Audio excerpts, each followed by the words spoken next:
Al chile. Mis amigos, soy Meme Yamel. Bienvenidos a su chile favorito. Aquí las noticias o te enchilan o te dejan picado. Ya extrañábamos en este espacio a nuestro sobrino, ya lo adoptamos como sobrino, el hermanito chico de todos estos espacios digitales que andaba, yo lo vi por ahí chopeándose un panecito con café o chocolate que se me antojó. Y dije, ah, caray, qué feo que sea así. Pero bueno, de Yucatán nos vamos a Tabasco para hablar también de la indignación que hay sobre el tema de Yucatán y otras muchas tragedias que siguen pasando en México. Y esto, mi querida banda, mis chilitos bellos, divinos y preciosos, esto es México ambidiestro.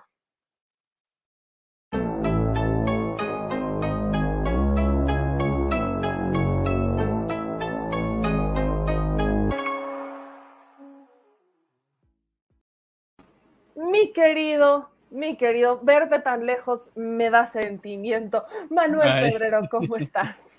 Sabes, según yo no se veía, yo todo tranquilo con mi panecito ya. No, ya me siento. Es que ustedes hubieran visto la toma, déjenme se lo digo, hubieran visto la toma. Estaba con esa gracia, ya saben, así el panecito, aparte no vi bien la pieza de papel, era una piececita de pan, y la chopeaba con tanto cariño que dije, ay, tiene mucho que no como panecito, se me antojó. O sea, la chopeaste con tan cariño, con tal así, hasta tu carita era como de, y yo, o sea, chopear el pan de esa manera, de verdad que sí se extraña. ¿Cómo estás, Manuelito? No, eso es casi de cuasi tradición aquí en Tabasco. Bien, bueno, mal por la noticia del día de hoy, bien físicamente, después de la segunda dosis soy medio mareadón, pero bien, y en cuanto a noticias, pues mal, terrible. La verdad que, pues vamos a iniciar, si te parece, con algo muy fuerte. En México, aún con la 4T, la justicia no existe. No existe. Y esto es lo que dije, justo eso es lo que dije en la FIL, ¿te acuerdas? Que justo dije que la deuda más grande que todavía existe es la justicia. Es la deuda más grande que existe. Lamentablemente está, pues por mucha voluntad que pueda tener cualquier poder ejecutivo, depende de otros poderes. Y lamentablemente, no porque haya llegado la 4T, quiere decir que ya llegó la justicia, ¿no? Sí, y esto es nada más uno de decenas, por no decir cientos de casos en las que otra vez la fiscalía demuestra su ineptitud. Este resulta uno de los más indignantes y tal vez uno de los que va a dejar el sexenio de Meme. Y yo insisto que todavía estamos a tiempo para que no se quede así. Yo veo una reacción enfurecida en las redes sociales y eso me parece perfecto, pero yo veo un patrón, una tendencia que suele ocurrir con este tipo de cosas y con este tipo de escenarios. Pasa el accidente, viene la indignación, se crea un hashtag, una semana a lo mucho haciendo presión y ahí queda. Y luego nos esperamos a que venga la siguiente víctima, indignación, esperamos la resolución de la fiscalía, otro hashtag, una semana y hasta ahí quedó. Eso ya no puede ser. Ya no puede ser en que nos estemos acostumbrando a la normalización de la ineptitud, de la mediocridad y de la incompetencia de una fiscalía que ha demostrado que no está a la altura de la contextura histórica que está pasando el país. Yo lo veo de esa forma. Alejandro Gertz Manero no ha entendido una realidad bastante simple. Él es el abogado del país. Él es el señor justicia. Él es quien debe de encaminar a este país que sí, que es Manuel, que es difícil, que nos heredaron lo que ustedes gustan, quieren y manden.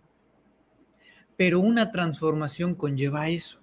Y para eso se le dio el carácter de autónoma, porque para esa gracia prefiero 1,000,000 de veces que esté bajo la subordinación del Ejecutivo de López Obrador que bajo la autonomía de Gertz Manero, que simplemente no ha servido para absolutamente nada. Ahora, aquí hay que señalar varios puntos en el caso de José Eduardo.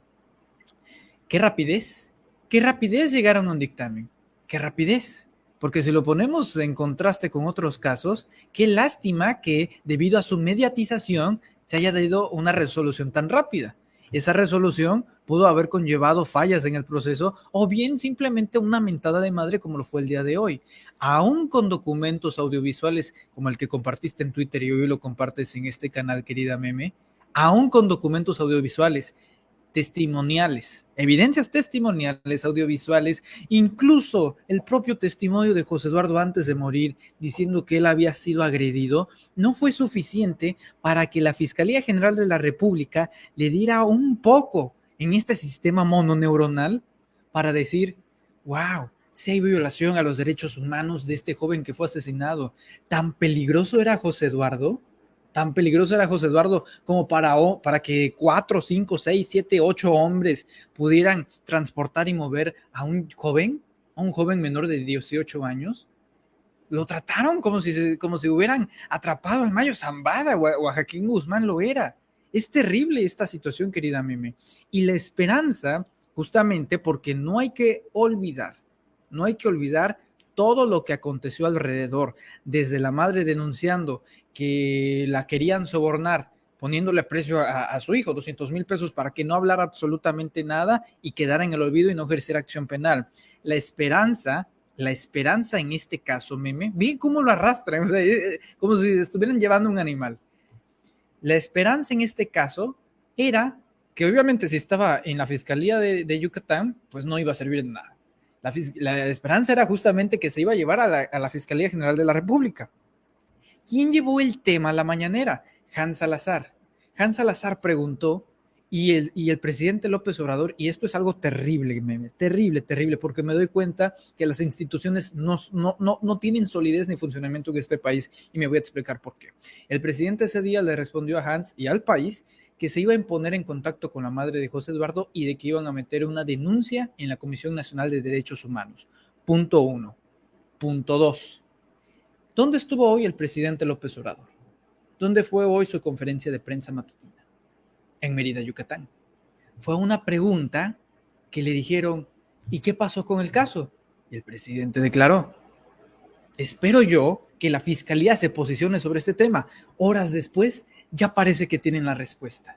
Es decir, si el presidente López Obrador, si el representante máximo del Estado mexicano no da una declaración, una postura, entonces las instituciones no pueden funcionar por sí solas. Este país realmente tiene serios problemas institucionales, porque claro que debe de haber una estructura, pero no dependiente de un poder como el presidencial, querida Meme, porque si no ahí tenemos un grave problema. Y estamos nada más hablando del caso de José Eduardo Ravelo. ¿Qué me dicen de Odebrecht? Nada más en México hay 70 implicados por lo menos en el caso Odebrecht. Todos los países de Latinoamérica ya tienen responsables directos, incluso ya enjuiciados, incluso expresidentes sobre el caso Odebrecht. Solamente hay 2 países latinoamericanos que no tienen un solo ápice de justicia en el caso Odebrecht. Venezuela y México. De los 70 implicados que hay en México, solamente 1 está en la cárcel. Lavalle, el senador que en términos generales, si tú le preguntas a alguien de Baja California, ¿conoces al senador Lavalle? No sabe quién es. A Quintana Roo no sabe quién es. Solamente hay 1 en la cárcel. El segundo es un testigo colaborador y se llama Emilio Lozoya, que se pasea en el Hunan, donde ahí las cuentas son de 70,000, 80,000 pesos las cuentas. Y el tercero ni siquiera está en la cárcel y ni siquiera está en un proceso de enjuiciamiento, sino de audiencia. Dice, se llama Ricardo Anaya y tienen problemas. La Fiscalía General de la República, Meme, simplemente no funciona, no sirve. Simplemente no sirve. Y yo no me voy a comprar el cuento de que es difícil. Pues lo mismo me decían con la Secretaría de Gobernación. Lo mismo me decían cuando Olga Sánchez Cordero estaba al frente de ella. Y cuando viene el cambio de timonel con Adán Augusto López Hernández, me doy cuenta que no es tanto de la herencia, sino de la voluntad. Y ahí está, Meme. Hay que reconocer algo. Por más que el presidente López Obrador le tenga confianza a Alejandro Gertz Manero, la realidad es que los mexicanos no le tienen confianza a Gertz Manero a pesar de lo que diga el presidente. Eso es algo que debemos entender. No porque el presidente esté a favor de Gertz o lo siga respaldando a través de una confianza o de largos tiempos de espera, signifique que eso se va a traducir en una acreditación de la confianza o de la credibilidad que tienen los mexicanos sobre la percepción de la justicia. Los datos duros ahí está. No sirve. Y uno de los puntos más importantes de esta 4T es la justicia. Este es el contraste. Mientras Peña Nieto está repartiendo besos y destapando botellas de champán allá en Italia, hoy La Fiscalía General de la República le mienta la madre a cada mexicano al decir que no hubo tortura, que no hubo delito, que no hubo violación de derechos humanos e incluso violación sexual a José Eduardo. Eso es justamente lo que decía al inicio. O sea, esta fiscalía, la que hoy dijo que era un hecho, porque así dijo que era un hecho, que no había ningún tipo de violación a los derechos humanos de José Eduardo, por decir solamente lo mínimo. Yo dije, o sea, a ver, vimos que sí hubo agravio al proceso en su contra y que hubo violaciones a sus derechos humanos. El tema de la violación sexual es algo que no podemos corroborar porque no se grabó. Ahí hay media hora en el traslado que queda en blanco, que no sabemos qué pasó en esa media hora, pero se tendría que investigar.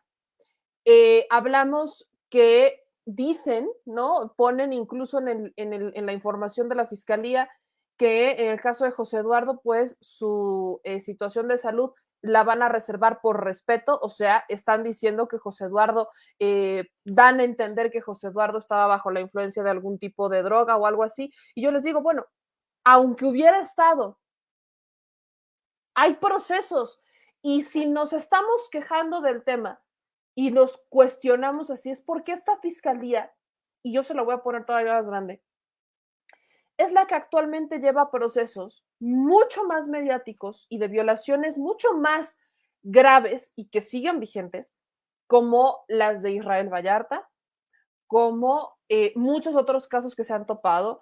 Es la fiscalía en donde se lleva y se investiga el caso de los 43 de Ayotzinapa, la nueva verdad, la que no es la verdad histórica. Esta es la fiscalía que también va a estar está involucrada en estas mesas de justicia para esclarecer los delitos del pasado, para que se lleven a buen puerto los actos importantes y que se sepa lo que realmente ha pasado en México. Vaya, esta es la fiscalía a la que incluso hoy le solicitan que reabra el caso Colosio. O sea, estamos hablando que esta es la fiscalía que pues tendría que determinar, ¿no? Si en el caso de Aburto hubo o no hubo violaciones a sus derechos humanos. O sea, estamos hablando de la Fiscalía General de la República que no lleva casos menores y que aunque llevara casos menores, tiene una gran responsabilidad y esa responsabilidad es no hacer lo que han hecho todos los demás y yo veo que está pasando exactamente lo mismo. Lo mismo. Faltó en Estados Unidos un policía blanco que pusiera su rodilla sobre el cuello de George Floyd para que se generara un ambiente de crispación y un terremoto social en Estados Unidos. Aquí pasó exactamente lo mismo con un joven mexicano. Y lo que a mí me preocupa realmente, querida Meme, es que este caso no vaya a impactar en el futuro. O sea, cada vez que nos acostumbramos a, esta semana fue este y al siguiente esperaremos a otro y el siguiente esperaremos a otro, ya no nos podemos permitir ese lujo. Ya no nos podemos permitir ese lujo. Porque desgraciadamente, sí, pedimos justicia para José Eduardo, pero ¿para quién le estaremos pidiendo la próxima semana? Si no pudimos conseguirle justicia a José Eduardo, entonces, ¿cómo podemos exigir justicia al siguiente? ¿Sí, sí me explicó? Y esto también tiene que ver mucho con nosotros. Yo entiendo. De hecho, la impotencia es terrible. Digo, nosotros como ciudadanos, la impotencia y la frustración es terrible. Imagínense a los familiares o la propia madre de José Eduardo, que la fiscalía, ella que tuvo el teléfono y escuchó la propia voz de su hijo, que había sido agredido, que la fiscalía le diga que no fue agredido, es terrible. Es simplemente aberrante. Y esto, lo que me preocupa también es que de alguna forma la vía para solucionar esto sea a través de la vía presidencial. No tendría que ser así. Y esto demuestra el fracaso de las instituciones mexicanas. Una institución tiene una jerarquía y cada jerarquía tiene un líder. Este es Gertz. Y al ser autónomo no necesita la intervención del Ejecutivo, ni del Legislativo, ni del nada. Y no me digan que no se puede lograr una buena coordinación, porque ya lleva Santiago Nieto 7 denuncias en la Fiscalía General de la República en contra de Emilio Lozoya por el caso Odebrecht y ninguna ha prosperado. Ninguna. Entonces, no es lo mismo esperar un año para que un testigo colaborador apenas te suelte la sopa que la Fiscalía de Estados Unidos atrasando un juicio a un año porque ya tiene 80,000 páginas para corroborar que el tipo que tienen ahí es culpable. Y porque aparte uno de sus colegas, Iván Reyes Arzate, ya dice, sí, soy culpable, espérame tantito, obviamente lo voy a retrasar porque si este tipo me da más lana, más información, suelta más sopa, no se escapa ni porque fuese Harry Houdini García Luna. Esa es la gran diferencia. ¿Cuándo fue la última vez que vimos a Gertz Manero? Cuando fue lo de Cienfuegos. O sea, públicamente cuando fue lo de Cienfuegos.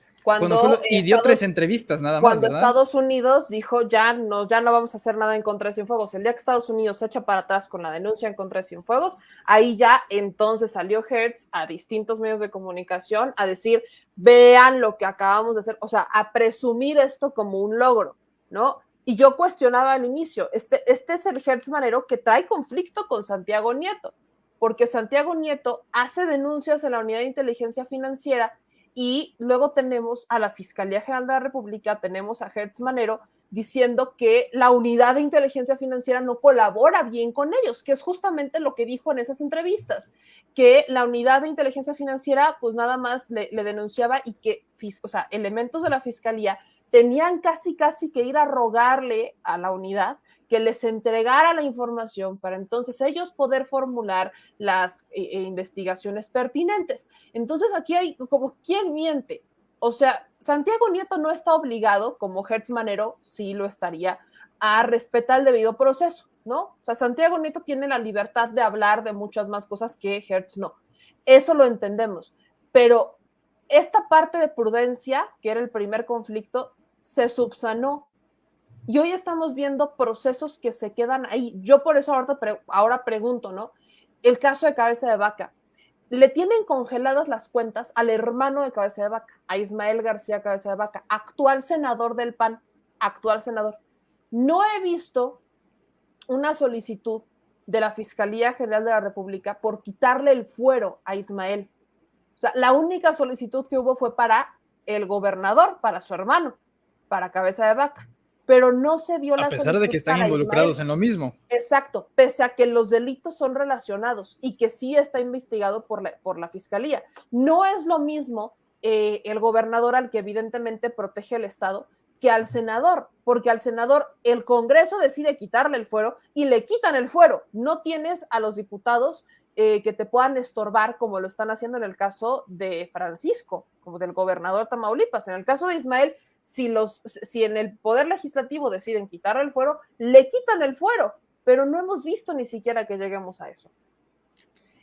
Y como me temo, y ya lo había dicho, me temo que la única vía de exigencia para la ciudadanía sea la vía presidencial, pero al parecer es la única.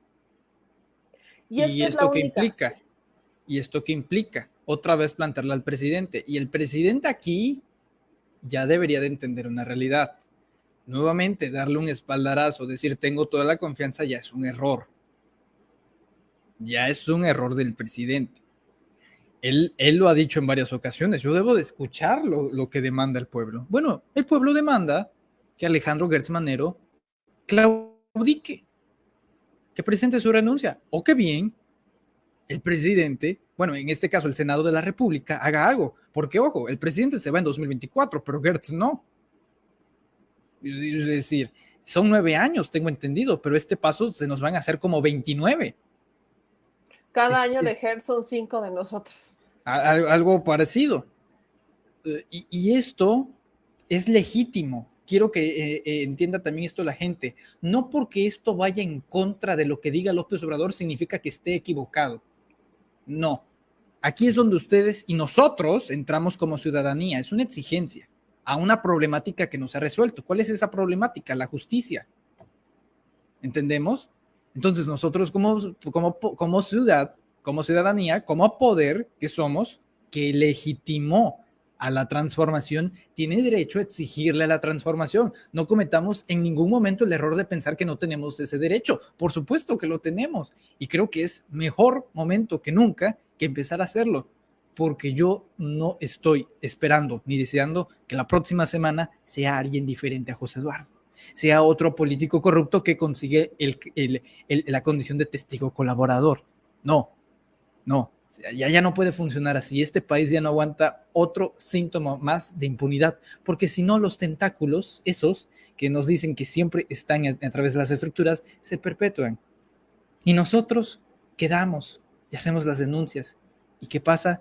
No podemos hacer nada al respecto. Así nunca se va a solucionar nada. Aquí yo lo que diría, tomando en cuenta los procesos y el tema político de fondo, pasemos de el análisis de lo que queremos a lo que podría ocurrir, que es la parte política.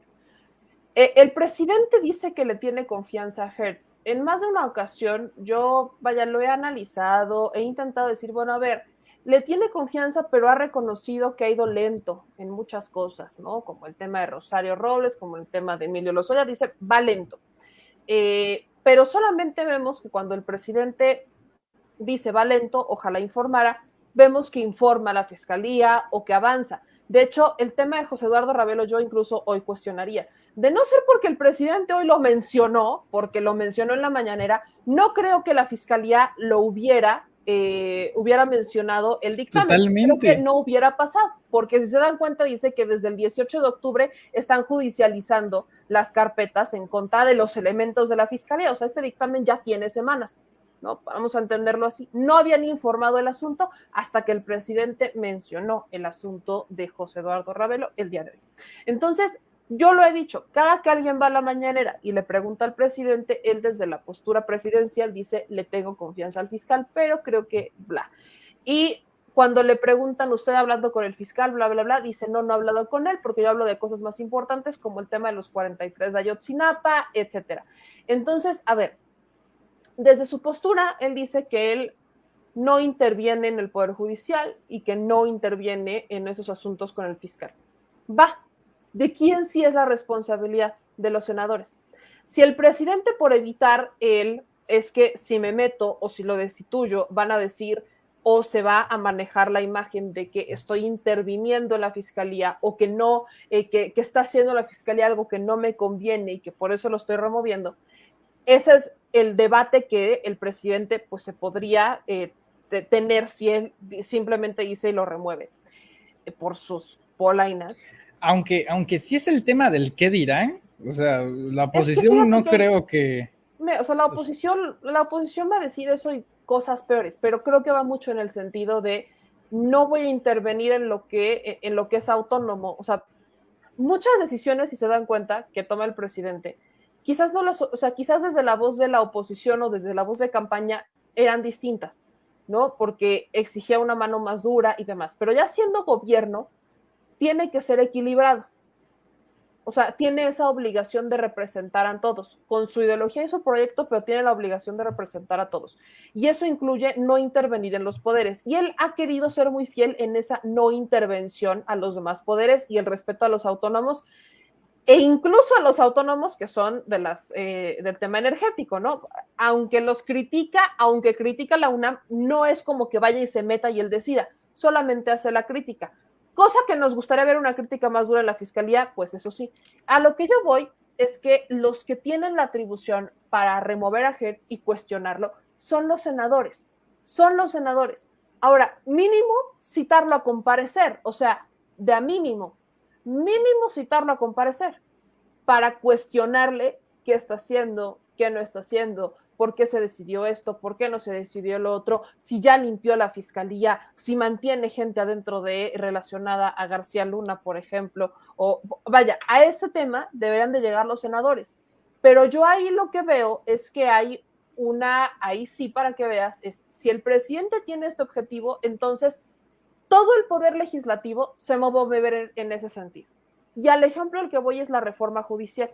El presidente ha dicho que él no la va a hacer, o sea, que él no va a proponer una reforma judicial, algo que yo considero urgente e innecesario para resolver problemas estructurales y lastres legales que impiden realmente justicia.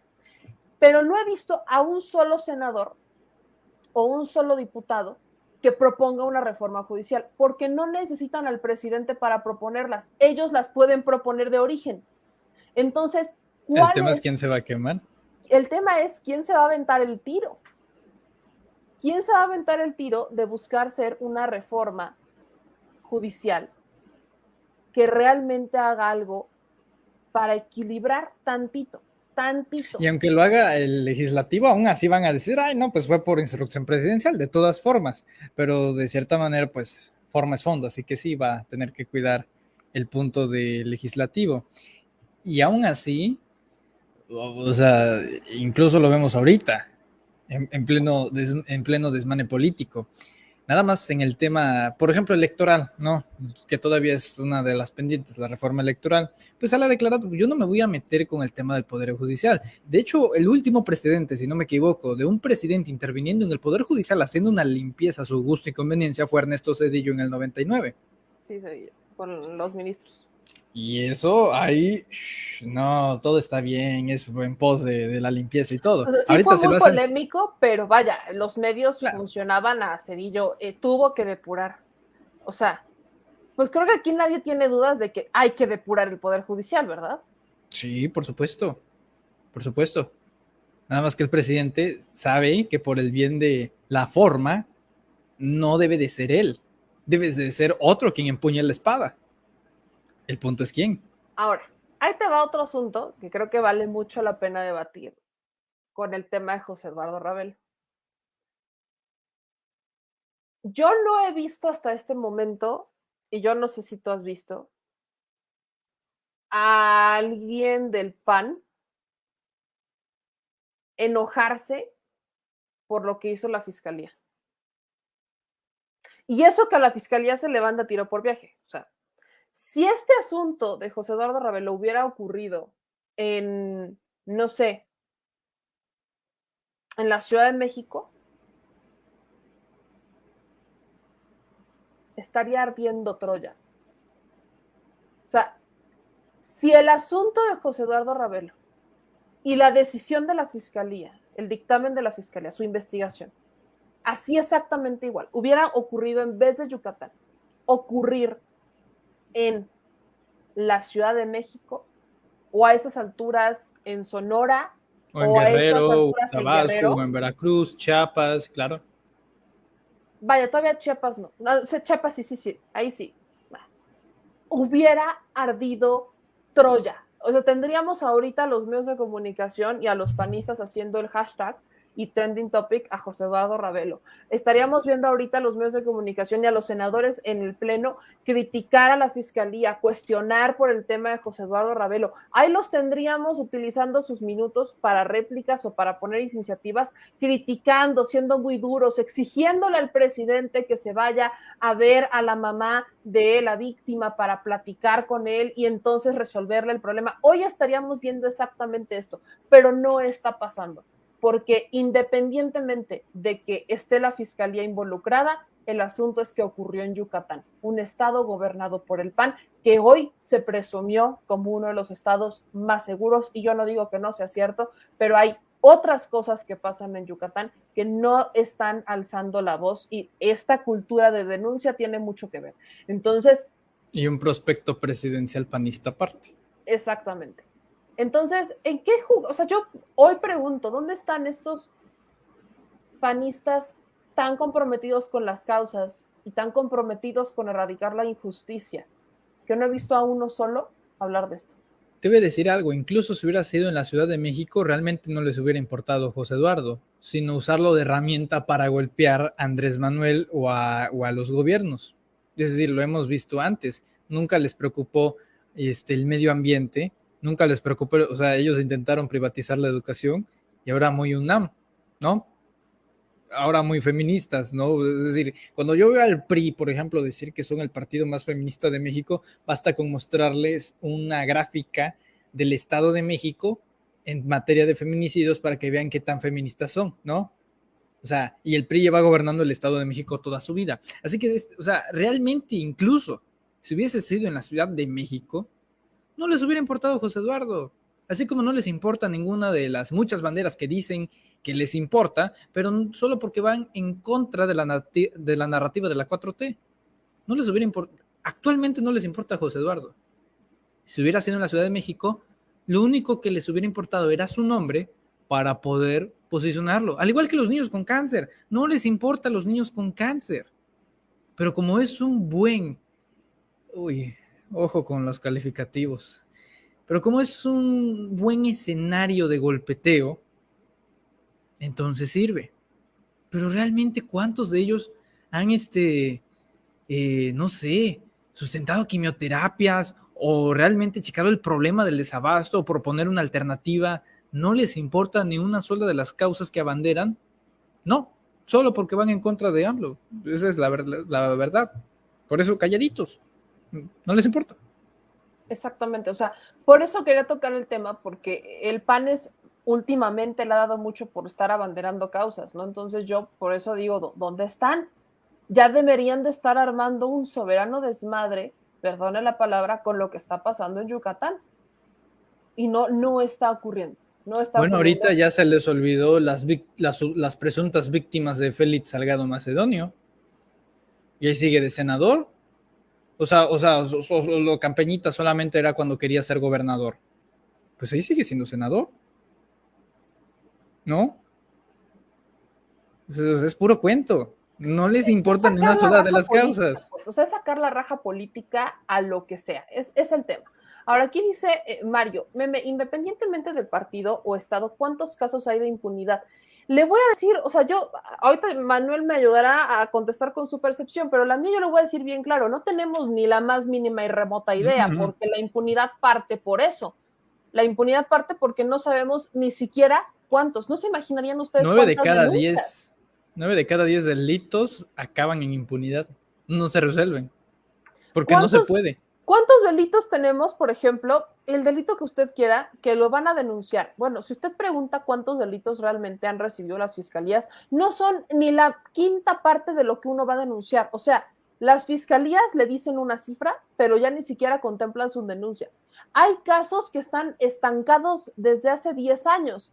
Y o sea, a mí lo que se me hace increíble, por ejemplo, en el caso de los policías de Yucatán que hicieron la denuncia hace ratito, es que las chicas que están denunciando abuso, les dieron fecha hasta enero para atenderles la denuncia de abuso. O sea, les van a hacer el peritaje hasta enero para ver si las abusaron un año antes. Perdón, pero, o sea, nivel de impunidad todavía da para regalar, la neta.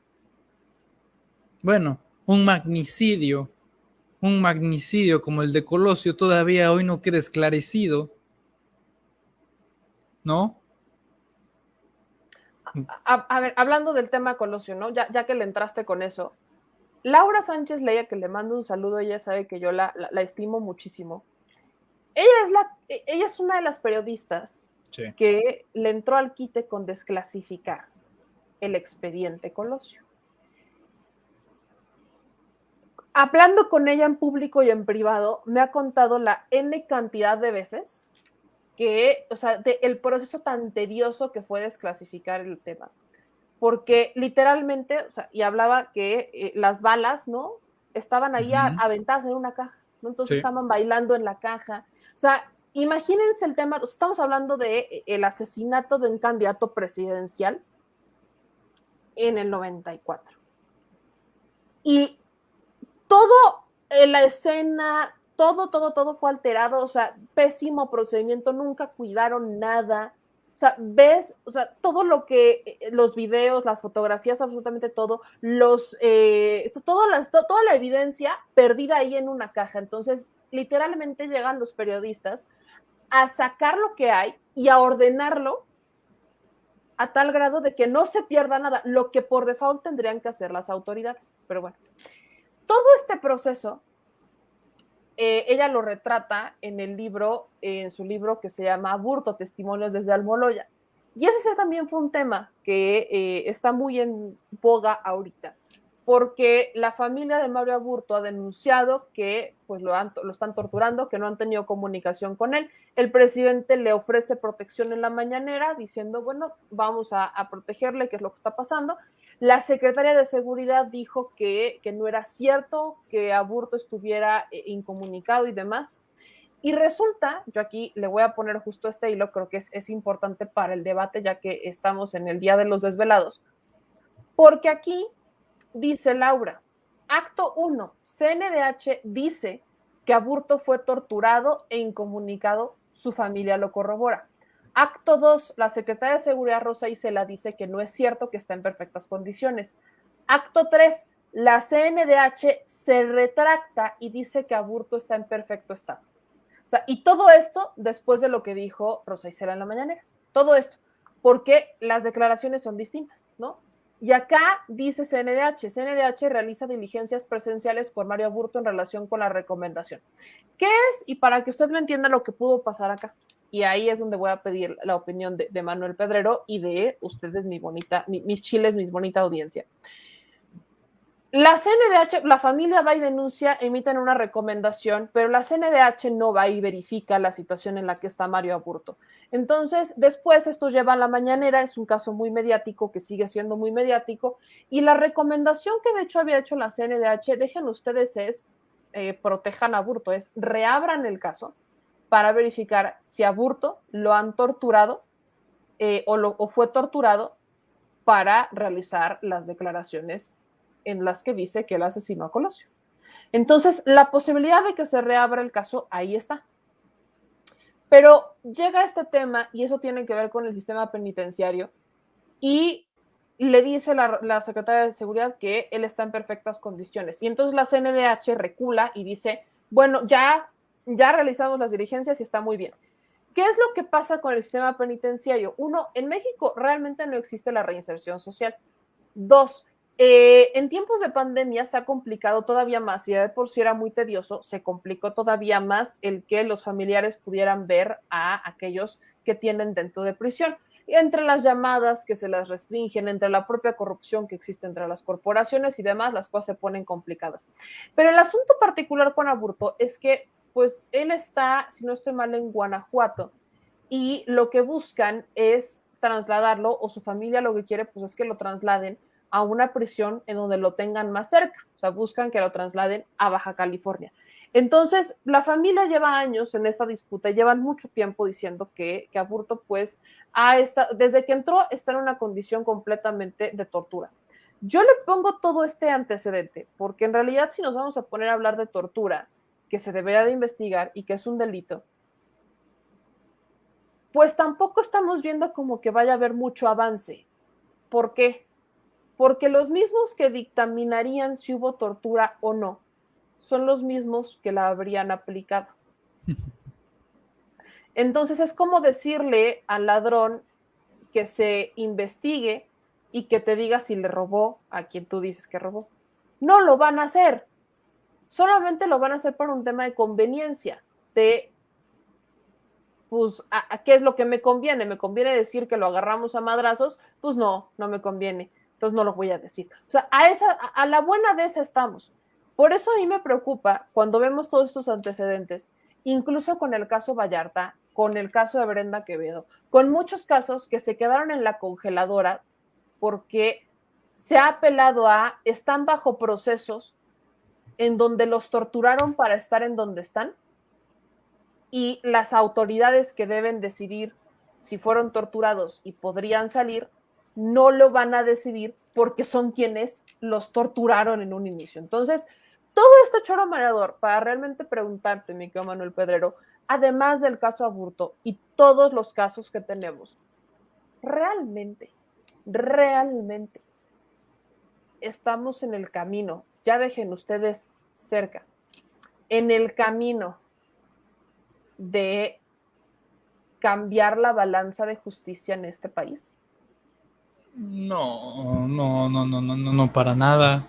Y creo que la respuesta la dimos hace unos minutos cuando dijimos que si una institución tiene que funcionar a base de declaraciones de una entidad jerárquica superior como la presidencia, es que simplemente no sirve la institución. En menos de 24 horas, la Comisión Nacional de Derechos Humanos da un posicionamiento sobre el tema de Mario Aburto. Transcurre la conferencia matutina del día de hoy, del 29 de octubre del año 2021, y en cuestión de tan solo unas horas, radicalmente cambia la postura de la Comisión Nacional de Derechos Humanos y sus peticiones y sus observaciones. Eso es un terrible mensaje, porque debemos de entender que cada institución creada en este país tiene un funcionamiento, todas, desde la Secretaría hasta las comisiones, hasta las entidades autónomas, incluso el mismo INE, para que nos entendamos. Toda institución política tiene una función, y si tiene que depender su funcionamiento, o peor aún, su accionar, porque que accionen no significa que funcionen. Eso hay que dejarlo muy claro. La acción no significa función. Si ellos accionan, que todavía no sea para funcionar, que cualquier movimiento que ellos hagan depende de lo que diga la entidad jerárquica superior, en este caso la del presidente de la República o de la Secretaría de Seguridad Pública. Ahí tenemos un serio problema, porque entonces significa que las instituciones no sirven, y peor aún, trabajan en base a la voluntad o comodidad de lo que diga esa entidad jerárquica, porque el día de hoy es Andrés Manuel o Rosa Isela Rodríguez. Antes fue Felipe Calderón y Genaro García Luna.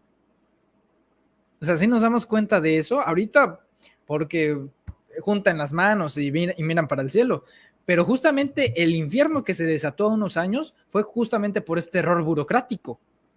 No funcionan. Y yo creo que es algo que debemos de checar ahí, sobre todo los políticos, para que se vayan pensando cómo redefinir el sistema político. No tienes que cambiar toda la matriz, pero sí tienes que hacer que tu propio automóvil funcione con sus llantitas y no que te anden arrastrando una camioneta pick-up porque tu motor no sirve para absolutamente nada y tu conductor es ciego y para terminar de fregarla no tiene manos. Entonces, esas son las instituciones en este país. No pueden estar dependiendo de la cúspide de la pirámide política. Y en el caso de Aburto, bueno, hay tantas cosas. Mira, cuando yo leí que la comisión iba a solicitar que Aburto diera otra versión, dije, ya valió para él. O sea, le van a hacer algo. Lo pueden, se lo pueden echar, esa es la verdad. Ayer Agustín Basabe decían los periodistas que Mario Aburto no era un chivo expiatorio, que él estaba convencido de que ese Mario Aburto que está en la cárcel fue el que le disparó a Colosio. Eso me da más motivos para sospechar, ¿sabes? Y decía que Salinas no tenía realmente motivo, porque si quería sacar de la candidatura a Colosio, solo tenía que hacer una llamada. O sea, que el poder era tan grande que no necesitaba pues sacarlo. Yo diría, o sea, estamos hablando de Salinas de Gortari. Lo mejor que le pudo pasar a Salinas es que Colosio falleciera de esa manera, porque de haberlo sacado, o sea, de haber hecho las llamadas necesarias para sacarlo de la contienda, pues habría la certeza de que no le convenía a Salinas y lo hubiera fortalecido rumbo a que Colosio se fuera quizás a otro partido político, a donde le abrieran la puerta y lo convirtieran en presidente. Entonces, ese es, o sea, evidentemente no es un asunto como de pusiera al hombre con más poder, si ya no lo quería como candidato, pues solo tenía que hacer unas llamadas. Hay tanta porquería en el caso Colosio y en el caso Aburto. Cuentan por ahí que uno de los que tenía que recoger las cajas, ya después de capturar un Aburto, fueron a su casa y decían que, no sé, en eso, uy, aquí se va la luz. Ya ves que no es nada más en el hotel, también aquí en mi pueblo sucede. Te decía que las cajas, las lujosas cajas, tenían que tener el material de la evidencia de Mario Aburto, donde supuestamente se le descubre un diario, un libro que hizo y hablaba de darle heroísmo al país y patriota y toda la onda.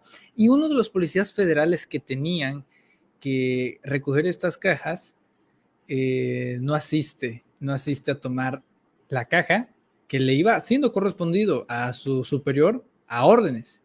Y va otro policía. Y este otro policía va por la caja y ese policía que va por la caja es asesinado.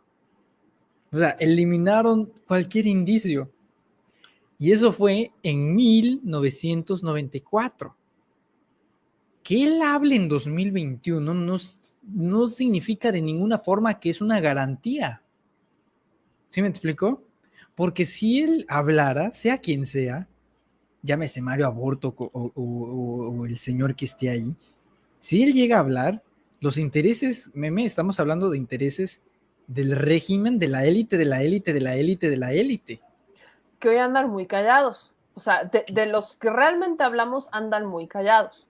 Así O sea, es. Salinas está en España, la representante más cercana, aparte de todos los priistas que tienen fieles a él, pues es la sobrina, Claudia Ruiz Massieu, que no sabemos muchas, o sea, que así como que digas, ¿por qué lo defiendes? No tendría por qué, pero vaya. O sea, estamos hablando de un personaje que así que digas, uy, qué lavaditas las manos las tiene, negativo, ¿no? Pues ahí está. Quiero con este comentario, mi querido Manuel Pedrero, a ver si tú opinas lo mismo que yo, para ya dejarte dormir tu sueño de belleza. Dice México 1, pinche meme, te hace falta ver más backs. Está cabrón estar en los zapatos de Hertz. No tengo más que explicarte. Tú, sí tú y sin censura saben lo que es el miedo. Saludo, chula. Entiendo que en la posición del fiscal, pues reciban amenazas, que estén justamente expuestos a peligros, me queda perfectamente claro.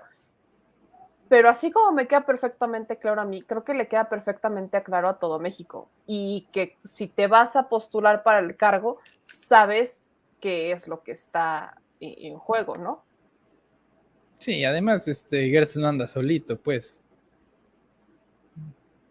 O sea, digo, yo sé que probablemente pues esté amenazado, me queda claro, pero pues es que es el fiscal, oigan. O sea, sabes de antemano que un cargo como ese, como el de Santiago Nieto, como el de Saldívar, como el del propio presidente, que sabes que si lo haces bien, te vas a echar a muchos alacranes peligrosos encima. Y que es más, todavía ni siquiera entras y ya te amenazaron. O sea, todavía no estás en el encargo y ya estás amenazado, solamente por ser eterna. Eso lo sabes, lo sabes yo creo que por default. Bueno, tú, meme, que ni eres funcionaria, recibes este tipo de amenazas. Todos. Uno sabe Porque tocas intereses. cuando te metes a ciertas cosas, sabes a lo que le atiendes, sabes a lo que le entras y decides si le entras o no. Entonces, al final, en el caso del fiscal, no estoy diciendo que no, pero digo, si el tema es que le da miedo, pues mejor que renuncie y ya. Nos ahorra y se ahorra. El Pero tema bueno, no es de valentía, es de eficiencia. aquí aplicaría el, si no puede con el cargo, por la razón que sea, pues ahora sí que muchas gracias por calentar la silla 3 años, ¿no? Muchas gracias. Mi querido Manuel Pedrero, muchas gracias por desvelarte con nosotros en este jueves. Ya aquí empezaron a salir unos de tus fans a decir que les gustas mucho. ¡Auch! ¿Qué? Que por aquí yo veía un comentario, ya lo perdí. Pero luego te lo mando. Son fake news. Son Política, fake news. ficción. Son fake Política, news. ficción.